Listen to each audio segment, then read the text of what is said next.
Hi, everybody, and welcome back. And if you are just tuning in with me for the very first time, it is so nice to meet you, and I'm very glad you are here with me. I am your host, Heather Carey, nutritionist, chef, mom, and a woman who has been around the block with food. I want to open up about real food in relation to health, weight, and our bodies so you can make peace with what you eat. And happy New Year. Can you believe it's 2023? It's just always so strange to put the new number onto the year, and we have to get used to that. But nonetheless, here it is. And it's so nice to be back on the podcast.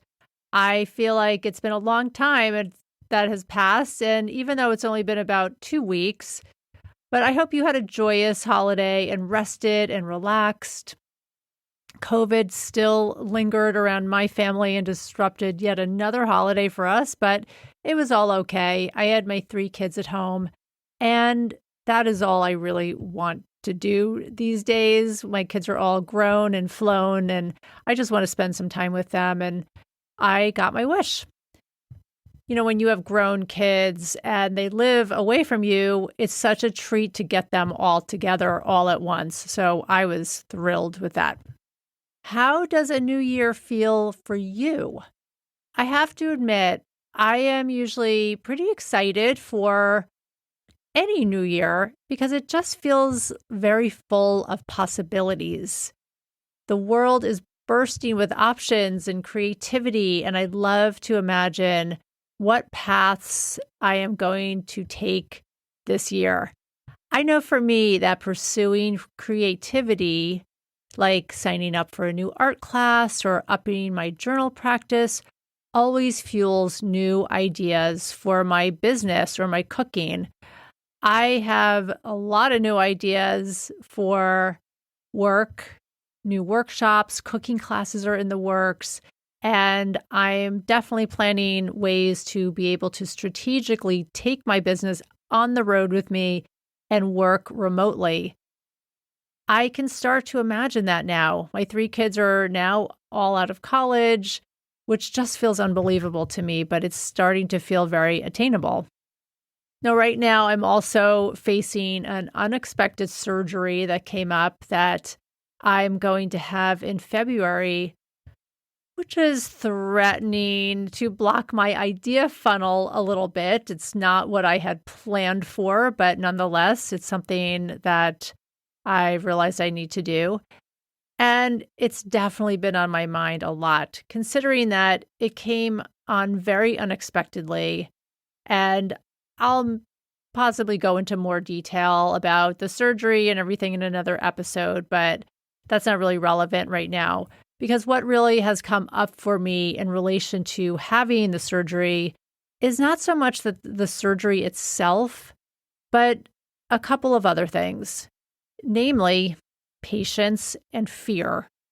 2 things that I am admittedly working on in my journey of my own life.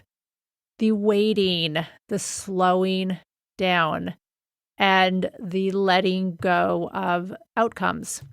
This has been the theme of the last few months since I found out about the surgery.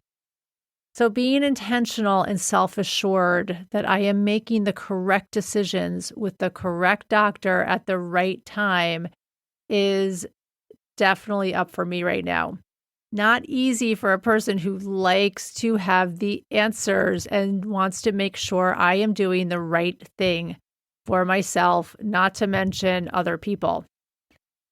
Now, I know we live in a world of quick gratification and quick answers, and quick is not what I have been getting lately from the universe. Pressing the pause button until I felt totally reassured that what I was doing was okay for me. It's sort of like those go nowhere resolutions you may find yourself in right now.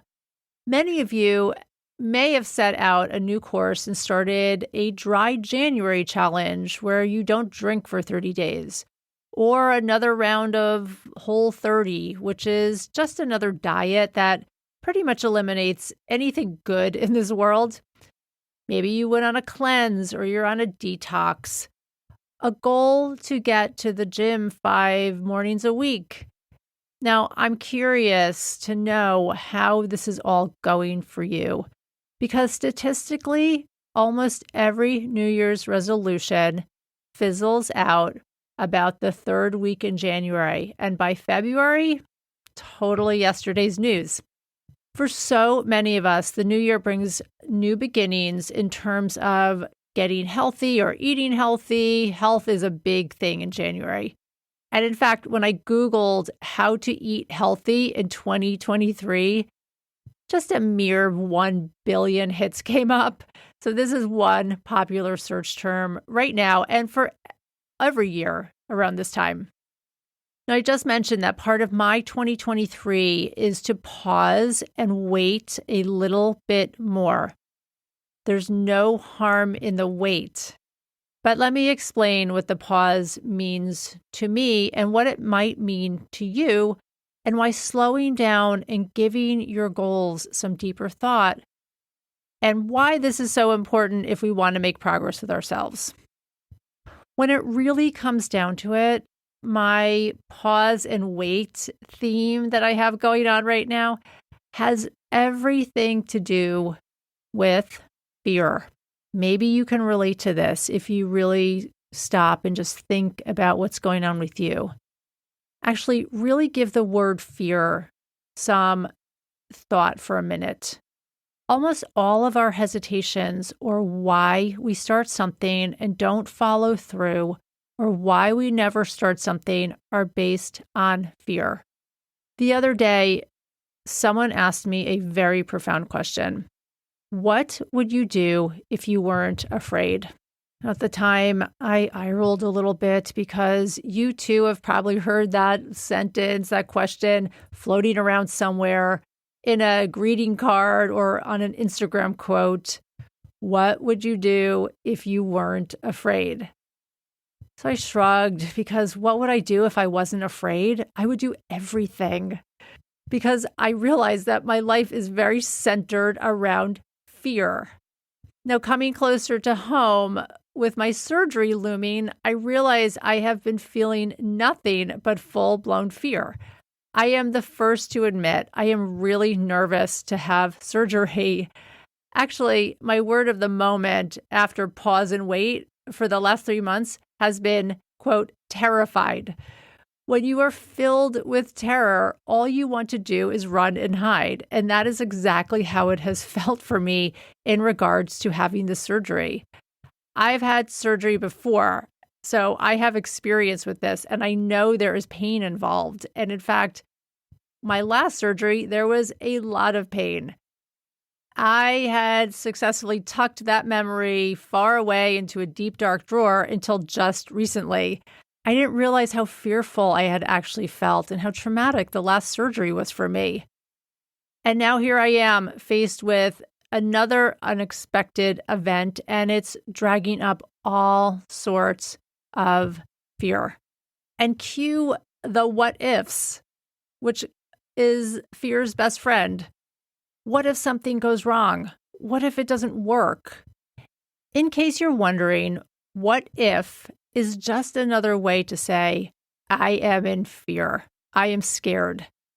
It's your brain's way of trying to make sense of what's happening and to be in charge, to protect you, to keep you safe. But I can't be totally in charge of everything, including the outcomes of surgeries. And if I had acted on the question of, what would I do if I weren't afraid? I probably would have had this surgery a month ago, and it would have been well behind me now. But consider that sometimes the journey is part of the process, and I believe that I had to learn this lesson in my time, and that time is right now.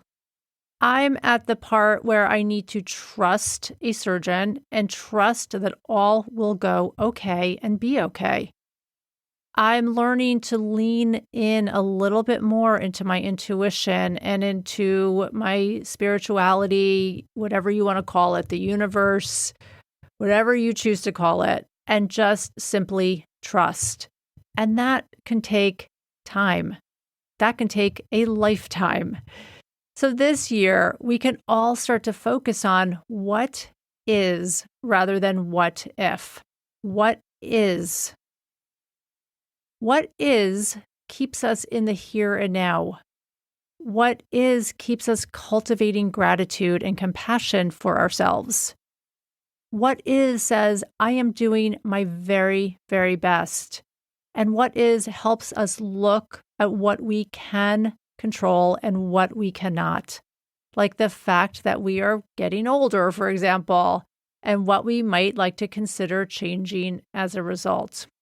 Now, just because we're in the start of a new year, that does not mean that we need to change everything all at once. I have gone down this road many, many times before, and I am sure you have too.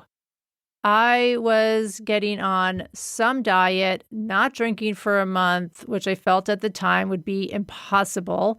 And I was getting to the gym 6 days a week.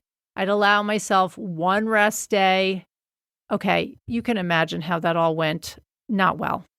My quote resolutions were way too much, way too big, and totally unrealistic. They would cause me to go into the what ifs, into the future, into fear. What if this didn't work? What if I can't handle it? What if I can't do this and succeed?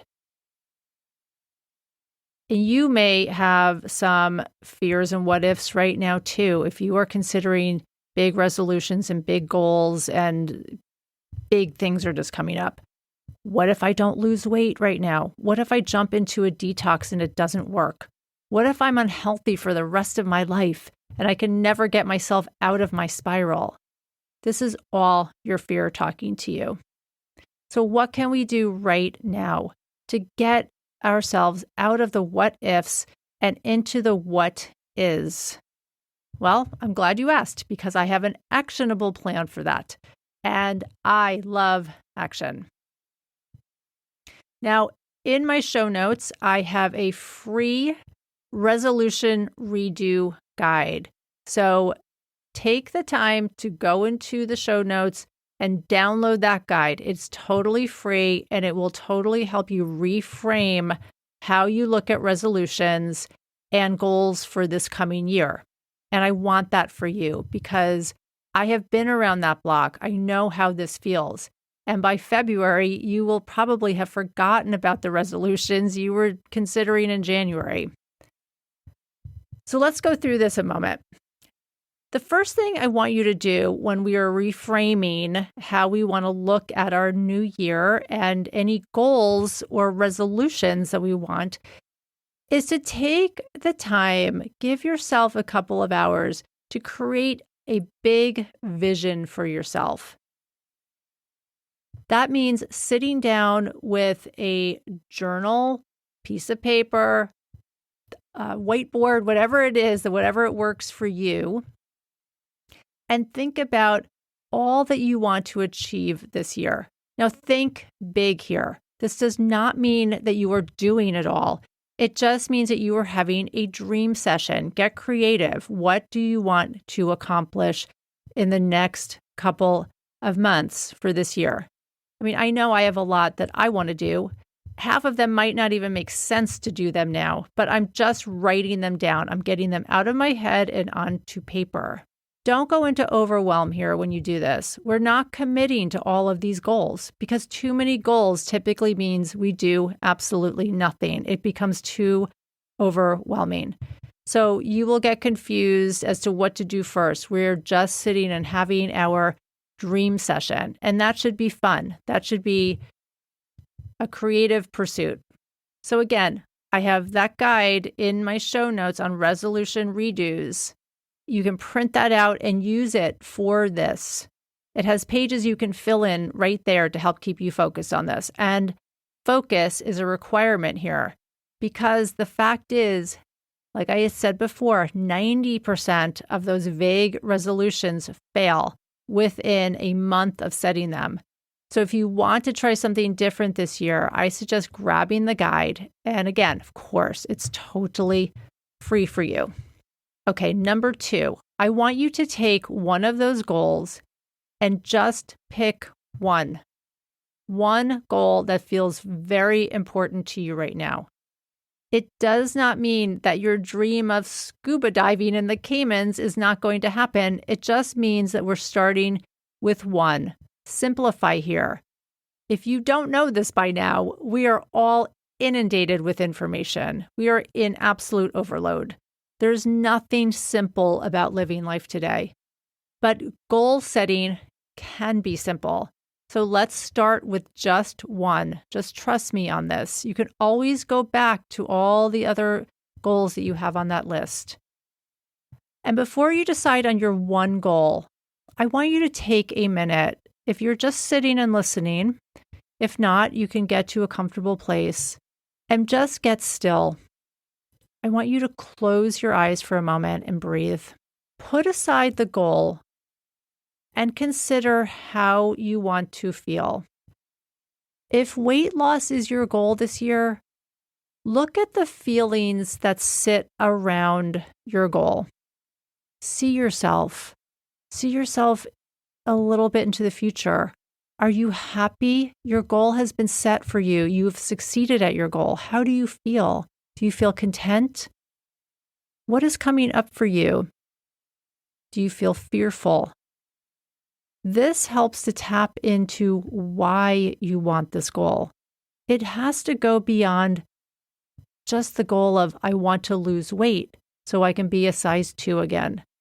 It might sound something like, losing weight will make me feel stronger and healthier. Healthier, in turn, feels very powerful to me, and I love that feeling.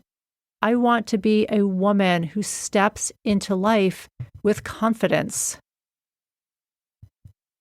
And as a side note, we always assume that our goals focus on health and weight and exercise right about this time of year.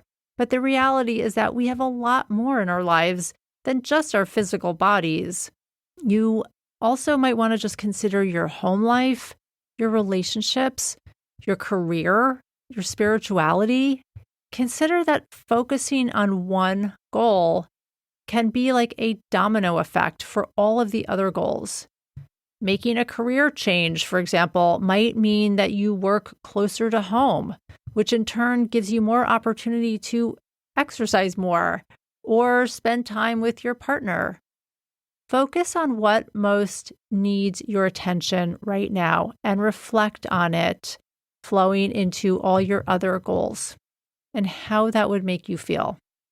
Now, if you have your one goal that you want to truly focus on and you have taken a little time to just consider how achieving this goal will make you feel, then let's take action.